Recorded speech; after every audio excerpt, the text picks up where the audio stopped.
Hi, hello, வணக்கம். என்ன பார்க்க போறோம்னு பார்த்தீங்கன்னா, 11த் புக்ல இருந்து இந்திய பொருளாதாரம் பார்க்க போறோம். ஓகேங்களா?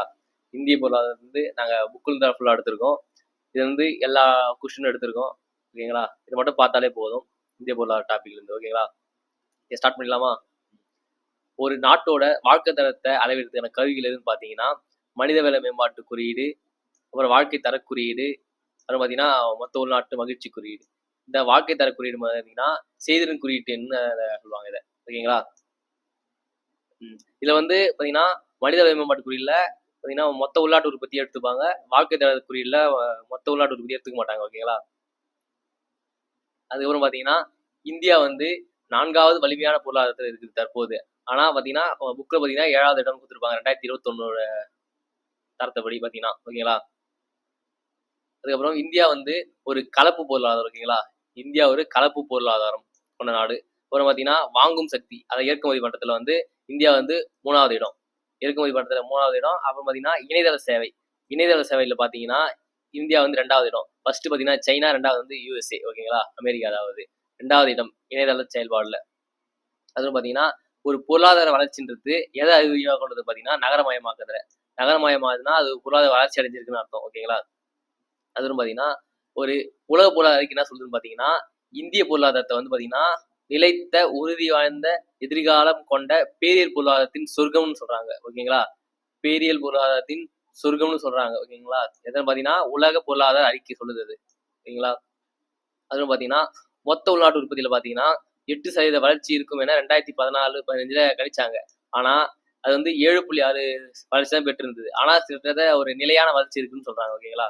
8% வளர்ச்சி இருக்குன்னு எதிர்பார்த்தாங்க 2014, 15ல. ஆனா 7.6% தான் வளர்ச்சி பெற்றிருக்கும். ஆனா அது கிட்டத்தட்ட ஒரு நேரத்தில் நிலையான வளர்ச்சி இருந்ததுன்னு சொல்றாங்க. அது பாத்தீங்கன்னா மக்கள் தொகையில பாத்தீங்கன்னா 2வது இடம் சொல்றாங்க.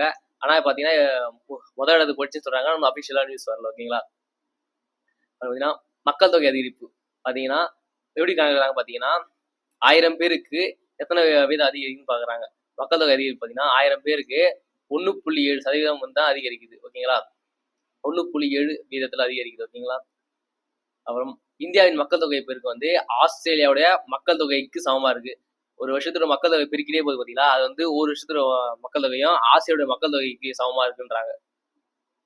அப்புறம் பாத்தீங்கன்னா இந்தியாவில் பாத்தீங்கன்னா 10% இந்தியர்களின் சொத்துக்கள் மட்டும் தான் அதிகரித்தே போதான். மீதி எல்லாரும் வந்து ஏழ்மையாவே இருக்காங்களாம். 10% மக்கள் தான் அதிகமா சொத்து எடுத்துட்டே போறாங்களாம்.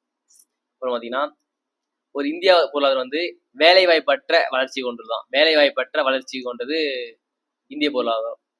அப்புறம் உலகின் புவி பரப்பில வந்து 2.4% பரப்பளவு கொண்டது. அப்புறம் வருவாயில பாத்தீங்கன்னா 1.2 வருவாயை கொண்டது. வருவாயில 1.2% பரப்புல பாத்தீங்கன்னா 2.4. இது அப்படியே டபுளா பாருங்க. ஓகேங்களா? அப்புறம் மக்கள் தொகை. மக்கள் தொகையில பாத்தீங்கன்னா உலக மக்கள் தொகையில 17.5% வந்து மக்கள் தொகை கொண்டது இந்தியா. 17.5% மக்கள் தொகை கொண்டது இந்தியா. அப்புறம் பாத்தீங்கன்னா உலக மக்கள் தொகையில 6ல் ஒருவர் இந்தியரா இருப்பாராம். ஓகேங்களா? உலக மக்கள் தொகையில 6ல ஒருத்தர் இந்தியரா இருப்பாரு.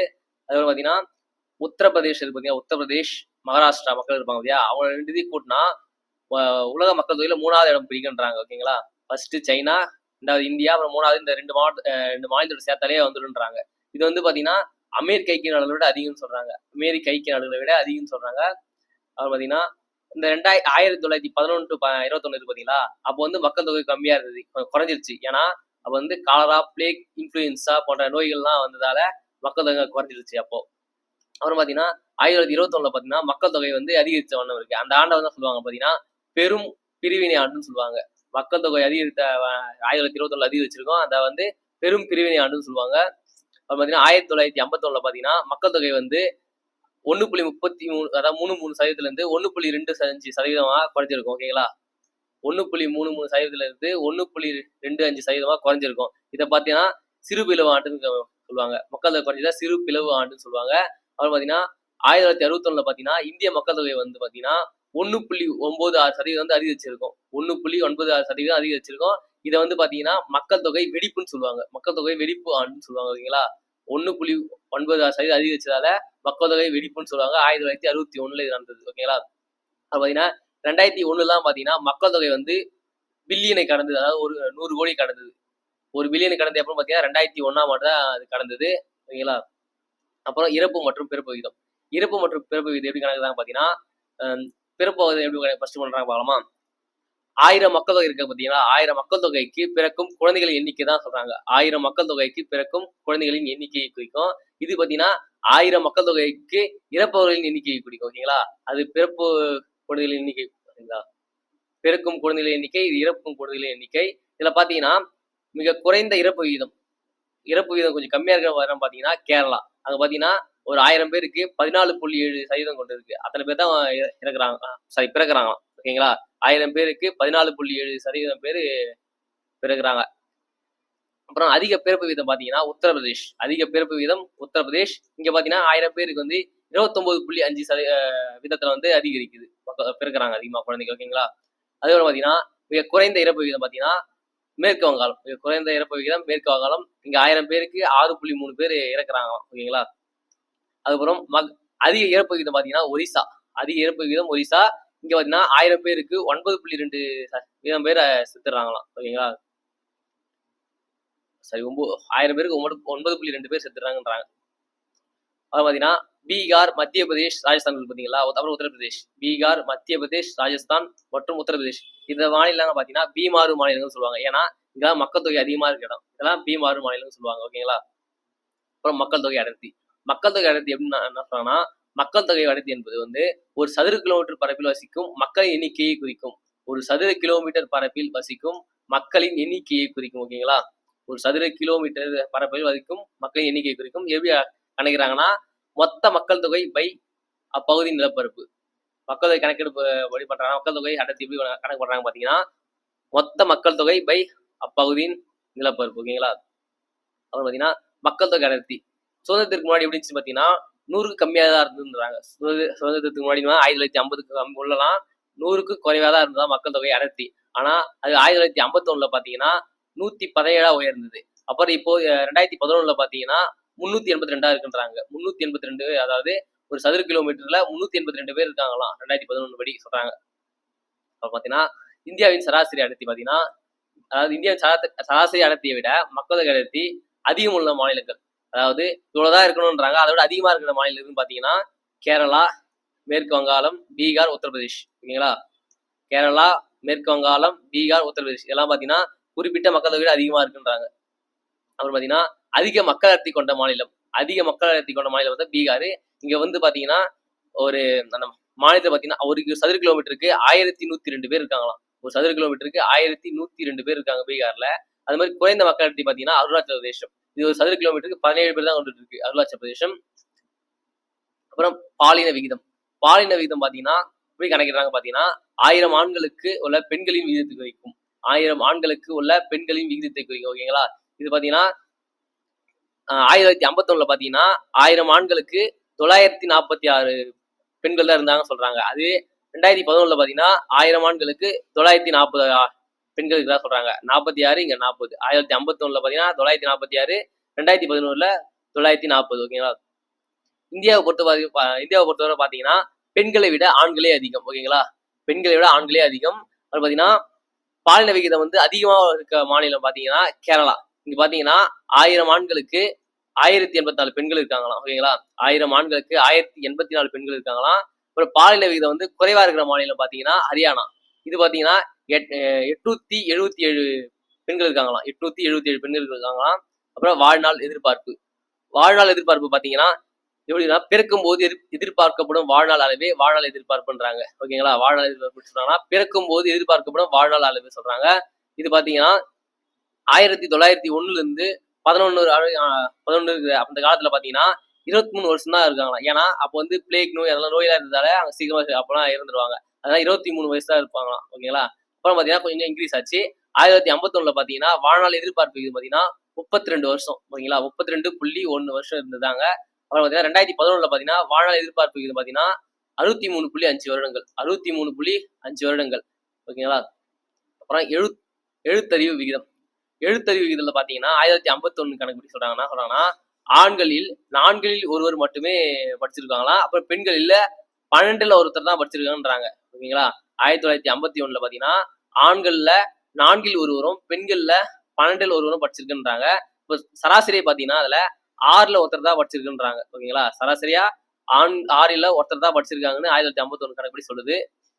அப்புறம் பார்த்தீங்கன்னா 2011 பார்த்தீங்கன்னா ஆண்கள் வந்து 82% பேர் படிச்சிருக்காங்களாம். 2011 82 பேரும், பெண்கள் வந்து பார்த்தீங்கன்னா 65.5% பேர் படிச்சிருக்காங்களாம். இது சராசரி பார்த்தீங்கன்னா 74.04%. ஓகேங்களா?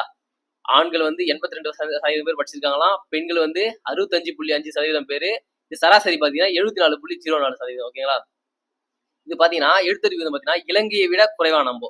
எழுத்தறிவு விகிதத்துல இலங்கையை விட நம்ம குறைவா இருக்கும். அப்புறம் பார்த்தீங்கன்னா அதிக எழுத்தறிவு பெற்ற மாநிலத்துல வந்து கேரளா வந்து 94%. ஓகேங்களா? இதான் அதிக எழுத்தறிவு கொண்ட மாநிலம். அடுத்தபடியா பார்த்தீங்கன்னா மிசோரம். ஓகேங்களா? அதுக்கு அடுத்து தான் மிசோரம் வருது. இது பார்த்தீங்கன்னா 91.3%. ஓகேங்களா? அப்புறம் தமிழ்நாடு எந்த அளவு இருக்குன்னு பார்த்தீங்கன்னா எழுத்தறிவு விகிதத்துல 80.1%. ஓகேங்களா? எழுத்தறிவு விகிதத்துல தமிழ்நாடு 80.1%. அப்புறம் குறைந்த எழுத்தறிவு விகிதம் பெற்ற மாநிலங்கள். குழந்தை எழுத்தறிவு விகிதம் பெற்ற மாநிலம் பார்த்தீங்கன்னா பீகார். ஓகேங்களா? இது பார்த்தீங்கன்னா 61.8% கொண்டது. பீகார் வந்து 61.8% கொண்டது. எழுத்தறிவு குறைந்த மாநிலம் இது. ஓகேங்களா? அப்புறம் வனவளம். வனவளம் பார்த்தீங்கன்னா 2007 கணக்கீட்டின்படி இந்தியாவில் வந்து 69.09 மில்லியன் ஹெக்டேர் இருக்குன்னு சொல்றாங்க. வனவளம் பார்த்தீங்கன்னா வனங்கள் வந்து இந்தியாவில் வந்து 69.09 மில்லியன் ஹெக்டேர் இருக்குன்னு சொல்றாங்க. இது பார்த்தீங்கன்னா பர்சன்டேஜ்ல பார்த்தீங்கன்னா 21% கொண்டதுன்றாங்க. பர்சன்டேஜ்ல 21ஆவும் 69.09 மில்லியன் ஹெக்டராவும் இருக்குன்னு சொல்றாங்க. இதுல பாத்தீங்கன்னா அடர்ந்த காடுகளும் பாத்தீங்கன்னா அடர்ந்த காடுகள் வந்து 8.35 மில்லியன் சொல்றாங்க. ஓகேங்களா? 8.35 மில்லியன் ஹெக்டர் கொண்டதுன்றாங்க. ஓரளவு அடர்ந்த காடுன்னு பாத்தீங்கன்னா 31.90 மில்லியன் சொல்றாங்க. ஓகேங்களா? 31.90 மில்லியன் சொல்றாங்க. அப்புறம் பாத்தீங்கன்னா பரந்த வெளி காடுகள் பாத்தீங்கன்னா 28.84 மில்லியன் ஹெக்டர் சொல்றாங்க. 28.84 மில்லியன் ஹெக்டர் கொண்டது. அப்புறம் பாத்தீங்கன்னா இரும்புத்தாது. இரும்புத்தாது பாத்தீங்கன்னா மேக்னைட் அப்புறம் ஹேமடைட்னு சொல்லுவாங்க. இது 2 வகையான தாது இந்தியாவில் அதிகமா கிடைக்குது. ஓகேங்களா? இதுல பாத்தீங்கன்னா ஹேமடைட் வந்து ஒடிசா, கோவா, கர்நாடகா அப்புறம் ஜார்க்கண்ட். ஓகேங்களா? இங்கெல்லாம் அதிகமா கிடைக்குது. ஓகேங்களா? சத்தீஸ்கரும் சேர்த்து. சத்தீஸ்கர், ஜார்க்கண்ட், ஒடிசா, கோவா, கர்நாடகா இங்கெல்லாம் பாத்தீங்கன்னா அதிகமா கிடைக்குது. இவங்க மேக்னைட் பாத்தீங்கன்னா மேற்கு கடற்கரை இருக்குங்களா? மேற்கு கர்நாடகா கடற்கரையிலையும் அதிகமா கிடைக்குது. ஓகேங்களா? மேற்கு கர்நாடகா கடற்கரையில மேக்னைட் அதிகமா கிடைக்குது. இதெல்லாம் டேட்டாலாம் தேவையில்லை. மேக்ஸிமம் இது மாறிட்டே இருக்கு. ஓகேங்களா? நிலக்கரி மற்றும் பழுப்பு நிலக்கரி. நிலக்கரி மற்றும் பழுப்பு நிலக்கரி பார்த்தீங்கன்னா உற்பத்தியில பார்த்தீங்கன்னா இந்தியா வந்து 3வது இடத்துல இருக்குன்றாங்க. ஓகேங்களா? இது பார்த்தீங்கன்னா ஃபர்ஸ்ட் சைனா, அப்புறம் அமெரிக்கா, அப்புறம் தான் இந்தியா. ஓகேங்களா? இந்தியா வந்து இதுல 3வது இடம். இது பார்த்தீங்கன்னா எங்க அதிகமா எடுக்கிறாங்க பார்த்தீங்கன்னா வங்காளத்திலயும் ஜார்க்கண்ட்லயும் அதிகமா எடுக்கிறாங்க. ஓகேங்களா? வங்காளத்திலயும் ஜார்க்கண்ட்லயும் நிலக்கரி வயல்கள் அதிகமா இருக்குன்றாங்க. அங்க அதிகமான நிலக்கரி எடுக்கிறாங்க. ஓகேங்களா? அதுக்கப்புறம் அலுமினியத்தாது. அலுமினியத்தாது வந்து பாக்சைட்ல இருந்து எடுக்கிறாங்க. ஓகேங்களா? பாக்சைட்ல இருந்து அலுமினியத்தாது பிரித்து எடுக்கிறாங்க. பாக்சைட் அது பார்த்தீங்கன்னா இது எங்க அதிகமா கிடைக்குதுன்னு பார்த்தீங்கன்னா ஒடிசாவின் கிழக்கு கடற்கரையிலும் ஆந்திர பிரதேசத்திலையும் கிடைக்குது. ஓகேங்களா? ஒடிசாவின் கிழக்கு கடற்கரையிலையும் ஆந்திர பிரதேசத்துல அதிக அளவு செறிந்து காணப்படுகிறது. மைக்கா மைக்கா பார்த்தீங்கன்னா ஒரு வெப்பத்தை தடுக்கும் கனிமம். ஓகேங்களா? இது வந்து மின்சாரத்தையும் கடத்தாது. ஓகேங்களா? வெப்பத்தை வந்து தடுக்கும். ஓகேங்களா? வெப்பத்தை தடுக்கும் கனிமம் மற்றும் அரிதிர் மின் கடத்தி. ஓகேங்களா? இது பாத்தீங்கன்னா இந்தியா உற்பத்தியில பாத்தீங்கன்னா 60% பங்குடன் மைக்கா உற்பத்தியில் முதலிடம் இருக்கு. ஓகேங்களா? இந்தியா வந்து 60% பங்குடன் இந்தியாவில முதலிடத்துல இருக்கு. இந்தியா வந்து இது வந்து பெக்மனைட் எனப்படும் மைக்கா வகை வந்து ஆந்திரா, ஜார்க்கண்ட், பீகார், ராஜஸ்தான் மாநிலங்கள் கிடைக்குது. ஆந்திரா, ஜார்க்கண்ட், பீகார், ராஜஸ்தான் இங்க இதப்பட்ட மாநிலங்கள்லாம் கிடைக்குது. அது பாத்தீங்கன்னா இது வந்து மின் உபகரணங்களில் மின் தடுப்பானாக பயன்படுகிறது. மின் உபகரணங்களில் மின் தடுப்பானாக பயன்படுகிறது. அது வந்து சுத்திகரிக்கப்படாத எண்ணெய். சுத்திகரிக்கப்படாத எண்ணெய் பார்த்தீங்கன்னா அசாம்லயும் குஜராத்லயும் அதிகமாக இருக்குன்னு சொல்றாங்க. இது பார்த்தீங்கன்னா அசாம்ல பார்த்தீங்கன்னா டிக்பாய், பாடர்பூர், நாகர்காட்டிகா, காசிம்பூர், அப்புறம் பார்த்தீங்கன்னா ருத்ராபூர், சிவசாகர், பல்லியாரியா இதெல்லாம் பார்த்தீங்கன்னா அதிகமா இருக்கிற இடங்கள் அசாம்ல. அடைகள் இங்கெல்லாம் அதிகமா இருக்கிறாங்களா சுத்திகரிக்கப்படாத எண்ணெய். ஓகேங்களா? அப்புறம் பார்த்தீங்கன்னா குஜராத்ல பார்த்தீங்கன்னா காம்பே வளைகுடா, அப்புறம் அங்கலேஸ்வர், அப்புறம் கலோல்ஸ். ஓகேங்களா? இதெல்லாம் பார்த்தீங்கன்னா இங்க அதிகமாக இருக்கிறாங்க சுத்திகரிக்கப்படாத எண்ணெய். ஓகேங்களா? அப்புறம் தங்கம். தங்கம் பார்த்தீங்கன்னா இந்தியாவில் வந்து குறைந்த அளவு தான் எடுக்கிறாங்க. இது பார்த்தீங்கன்னா இந்தியாவில் வந்து முக்கியமான 3 தங்க சுரங்கங்கள் தான் இருக்குது. 3 தான் இருக்கு. அது பார்த்தீங்கன்னா கோலார் தங்க வயல். இது பார்த்தீங்கன்னா கோலார் மாவட்டத்தில் கர்நாடகாவில் இருக்குது. ஓகேங்களா? அப்புறம் ஹர்டி தங்க வயல் பார்த்தீங்கன்னா ரெய்ச்சூர் மாவட்டத்தில் கர்நாடகாவில் இருக்கு. அப்புறம் ராம்கிரி தங்க வயல் அனந்த்பூர், ஆந்திரா. ராம்கிரி தங்க வயல் வந்தீங்கன்னா அனந்த்பூர் ஆந்திராவில் இருக்கு. ஹர்டி தங்க வயல் ரெய்ச்சூர் கர்நாடகா. கோலார் வந்து கர்நாடகா. சாரி கோலார் தங்கவயல் கோலார்ல இருக்கு கர்நாடகா. அப்புறம் வைரம். வைரத்துல பாத்தீங்கன்னா அதிகமா எங்க உற்பத்தி பண்றாங்க பார்த்தீங்கன்னா, பன்னா. மத்திய பிரதேசத்துல இருக்கிற பன்னாலயும், ஆந்திர பிரதேசத்துல இருக்க கர்னூல் மாவட்டத்துல இருக்கிற ராமுல்லா கோட்டாவுடைய அங்க அந்த பகுதியில கிருஷ்ணா ஆற்று படுகையில இருக்காம். கிருஷ்ணா ஆற்று படுகையில ஓகேங்களா? ராம ராமல்லா கோட்டான்றதுல கிருஷ்ணா ஆற்றுப்படுகையில கிடைக்குதா இங்க அதிகமா வைரம் பார்த்தீங்கன்னா. அப்புறம் பார்த்தீங்கன்னா போக்குவரத்து. போக்குவரத்துல பார்த்தீங்கன்னா, இந்தியா வந்து மிகப்பெரிய சாலை போக்குவரத்து கொண்டது. ஏன்னா, அவ்வளோ அங்கங்க நெறைய ரோடு இருக்கு ஓகேங்களா? போக்குவரத்து. அது பார்த்தீங்கன்னா, ஆசியாவின் மிகப்பெரிய இருப்பு பாதை பார்த்தீங்கன்னா, கொண்ட நாடு வந்து இந்தியா தான். இருப்பு பாதையில வந்து ஆசியாவிலே மிக பெருசு பார்த்தீங்கன்னா, இந்தியா தான் ஓகேங்களா? அப்புறம் பார்த்தீங்கன்னா, இது 2011 கணக்குப்படி பார்த்தீங்கன்னா, இருப்பு பாதையின் அளவு பார்த்தீங்கன்னா நீளம் பார்த்தீங்கன்னா, 63,000 கிலோமீட்டர் இருக்காம் ஓகேங்களா? அப்புறம் வந்து இதுல வந்து 13,000 தான் மின்மயமாக்கப்பட்டது. இப்போ வந்து அதிகமாயிட்டு இருக்கும் பார்த்தீங்கன்னா, அப்போ பார்த்தீங்கன்னா 63,000 கிலோமீட்டர்ல இருக்காம். இப்ப அப்புறம் வந்து மின்மயமாக்குனது பார்த்தீங்கன்னா, 13 புள்ளி அதான் 13,000 கிலோமீட்டர் வந்து மின்மயமாக்கப்பட்டது. அப்புறம் உள்நாட்டு விமான சேவையில பார்த்தீங்கன்னா, உள்நாட்டு விமான சேவை பார்த்தீங்கன்னா, இந்தியன் ஏர்லைன்ஸ் மற்றும் தனியார் விமானங்கள் நடத்தி வருகிறதா? இந்தியன் ஏர்லைன்ஸும், தனியார் விமான நிலையமும் நடத்தி வருகிறது. இது பார்த்தீங்கன்னா, பன்னாட்டு விமான சேவை எது நடத்துதுன்னு பார்த்தீங்கன்னா, ஏர் இந்தியா ஓகேங்களா? ஏர் இந்தியா வந்து பன்னாட்டு விமான சேவை நடத்தி வருகிறது. அப்படின்னா முதல்ல வந்து வைஃபை வசதி எங்க இருக்கு பார்த்தீங்கன்னா, இந்தியன் ரயில்வேல முதல் வைஃபை வசதியுடன் கூடிய ரயில்வே பார்த்தீங்கன்னா, பெங்களூர்ல நிறுவப்பட்டது ஓகேங்களா? பெங்களூர்ல இருக்கு.